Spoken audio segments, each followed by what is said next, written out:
નમસ્કાર મિત્રો, હું એડવોકેટ કમલેશ પરમાર। શું તમે જાણો છો કે ભારતમાં 18 વર્ષથી ઓછી ઉંમરના કોઈ છોકરો કે છોકરી જો સંમતિથી સંબંધ બાંધે છે તો કાયદો તેમને ગુનેગાર ઠરાવે છે। હા, આ છે પોક્સો એક્ટ, જેનો ખોટો ઉપયોગ આજે હજારો યુવાનોની જિંદગી બગાડી રહ્યો છે।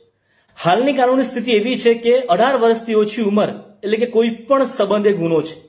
ભલે બંને પ્રેમથી મનથી જોડાયા હોય તોય પોક્સો હેઠળ કેસ થઈ જાય છે, પરંતુ આ જ કારણોસર હજારો નિર્દોષ છોકરાઓ પર ખોટા કેસો થઈ રહ્યા છે।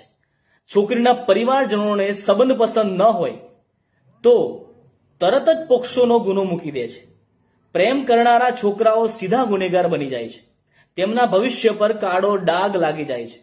આ મુદ્દે હવે સુપ્રીમ કોર્ટમાં બહેસ ચાલી રહી છે અને એડવોકેટ ઇન્દ્રા જયસિંહે દલીલ કરી છે કે 16 વર્ષના યુવાનો હવે મેચ્યોર છે, એટલે કે સંમતિવાળા સંબંધોને ગુનો ગણવું તે ખોટું છે। પોક્સોનો દુરુપયોગ રોકવા એજ ઓફ કન્સેન્ટ 16 વર્ષ કરવાની જરૂર છે।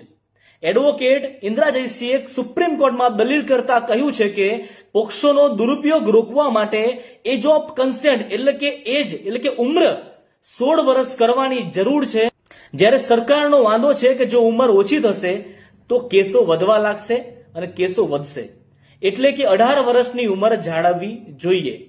પણ હકીકત એ છે કે હજારો છોકરાઓ પર પોક્સો હેઠળ ખોટા કેસો થાય છે। પ્રેમના નામે નિર્દોષને જેલમાં ઠાલવવામાં આવે છે, તેમના ભવિષ્યને નાશ કરવામાં આવે છે। શું સંમતિવાળા સંબંધને ગુનો માનવો જોઈએ, ગુનો ગણવો જોઈએ? આપણું શું માનવું છે?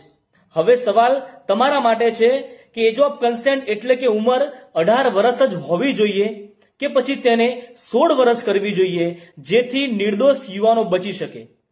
કોમેન્ટ બોક્સમાં જરૂરથી જણાવજો અને દેશને જાણ કરજો કે તમારું શું માનવું છે। કોમેન્ટ બોક્સમાં જણાવવાનું ભૂલતા નહીં દોસ્તો, જેથી આ દેશને પણ ખબર પડે કે તમારું શું માનવું છે।